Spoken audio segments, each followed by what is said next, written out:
Bears Saints recap, ladies and gentlemen. This is the morning after, the night before, as we say in the industry. We are filming this at 5 a.m. on Monday morning after the game. A lot to talk about. So leading up to the game, we had the question of, can the Saints repeat the performance they had against Indianapolis offensively? Well, we were met with pretty much a resounding no. Pretty much we got most of what we saw from the Saints early in the season. Now listen, between me, you, and the camera, I started off the game doing what I had to do. 2 dome dogs, off the rip, no condiments. The only condiments needed was the steam in the foil package. So it wasn't on me, okay? I did what I had to do. As far as the offense, it just seemed disjointed. It just seemed like it was more of the same, where Carr wasn't great, but he wasn't awful.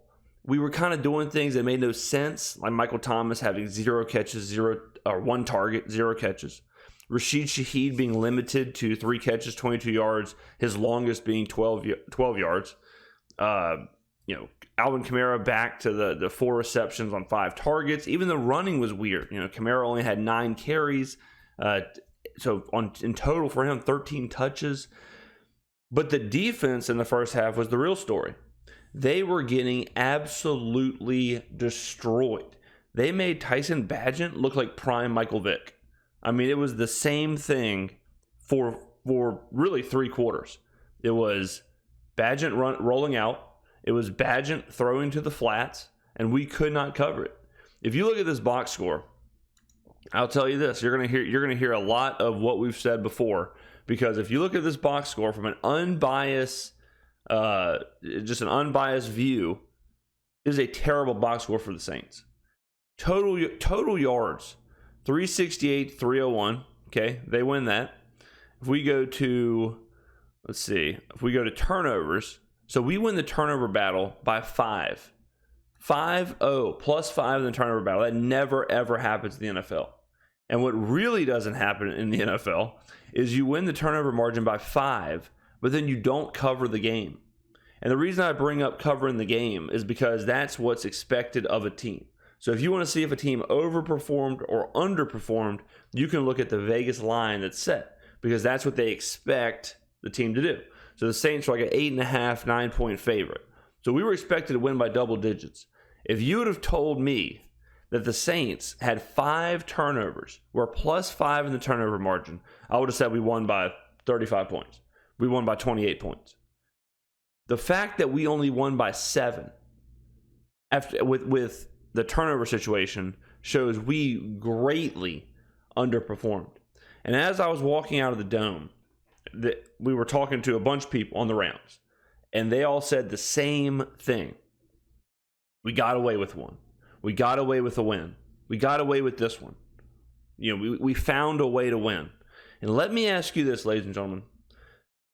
Aren't we tired of saying that?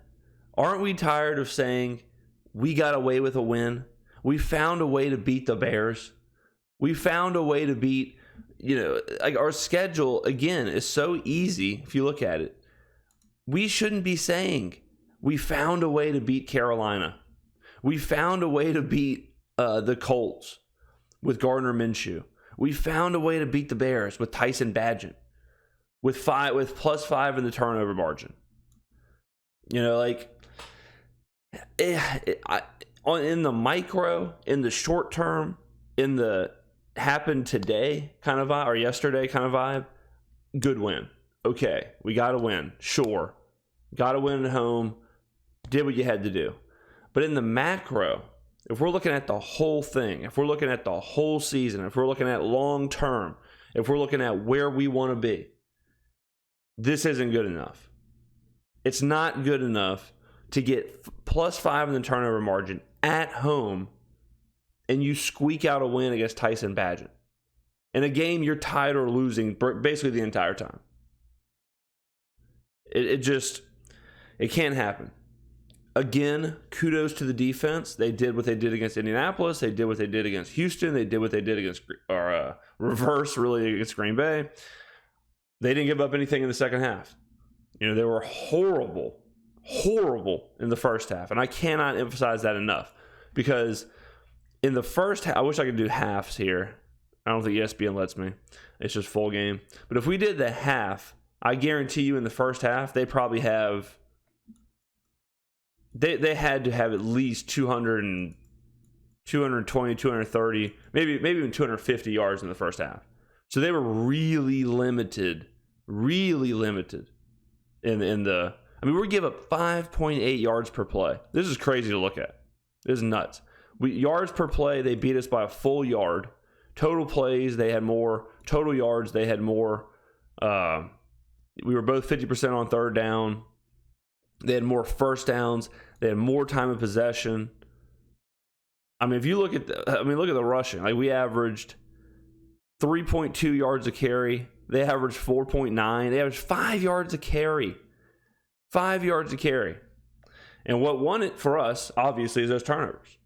Obviously was the turnovers. I talked about Carr a little bit. Carr wasn't great by any means, but he was good enough. He was truly good enough, because the Olave touchdown was a horrible route by Olave. Horrible route by Olave. And Carr made the only possible throw that could get him in the end zone. Only possible throw. And, so he didn't turn the ball over. He got erratic at times. He got happy feet at times. He felt pressure at times. At one point, he got locked into that kind of check down, like throw off the back foot. And what I mean by that is, at the end of his drop, the second he gets to the end of his drop, he's throwing. He had a lot of that going on at times, but he didn't turn the ball over. That's the most important thing in this game. Taysom was really good. Taysom running wise, really, really good. We talked about it before the game. Taysom's crocodile mouth greater than the algorithm. Taysom's got to get to 40 yards. If he gets to 40 yards rushing, we usually win. He got to 50, and lo and behold, we won. So Taysom carried hard for this game. I would love to know why Kamara wasn't involved. I would love to know, and that's kind of what I'm talking about with the scheme and kind of the confusing parts of the scheme. What's the rhyme or reason? Did they accident? This is what I think, and I've said this for 10 weeks now, so y'all know this. I think they accidentally fall into stuff. Like, I don't think they walked into this game plan and said, let's get Michael Thomas 0 target or 1 target and 0 receptions. Let's get Alvin Kamara 9 carries. I don't think they did that. I think they walk into that. And if you're accidentally walking into not getting your best players the ball, that's a controversial coaching strategy. Is to whoops, Alvin Kamara had 9 carries. Whoops, Michael Thomas had 0 catches in a 1-possession game at home that we could have lost. I don't know. Another thing, and I'll talk about this in a deeper video, because we got to really break down the plays I'm talking about. Dennis Allen was terrible. Dennis Allen was awful in this game. As a head coach, I think in the game, usually your job is the fringe decisions. So you're going to see a lot of 2-point conversions, 4th and 1, should you go for it? Things like that, really micro timeouts, those kind of things. Allen was off. He was 0 for 6 on some of them. The first one was the penalty, whenever he chose to take the penalty. What's going on here? When he chose to take the penalty, it was third and 2. It was 3rd and 10. We stop him. It's 4th and 2. They have a penalty. He chooses to take it. They're on we might be able to pull it up. All right, so I couldn't find the penalty situation. Like I said, we'll go into that in a deeper video. But another bad decision was this, the turnover on downs. So we're in the 4th quarter. It's a 7-point game. It's a 1-possession game. We're at home. We have the ball. It's 3rd and 8. All right. Carr throws short to Chris Olave. So there's 2 decisions here. Decision 1 is 4th and 1. The first decision is to go for it. Okay, already controversial because you're at home, you're holding them in the second half, but you haven't held the Bears the entire game. And you decide, let's try and go for it. Okay? Let's try and go for this game. Or let's try and go for this play. I think you kick the field goal here because you're putting Tyson Bagent, Division II Tyson Bagent, in a 2-possession game with 7 minutes left at home or on the road for Tyson Badger, but you're at home if you're Dennis Allen. So the decision already is problematic. But let's say going forward is the right thing to do. You have the best possible team for a 4th and 1 situation. You have Jamal Williams. You have Taysom Hill. You have an Alvin Kamara. You have Kalen Saunders, who's a defensive lineman who's been playing fullback.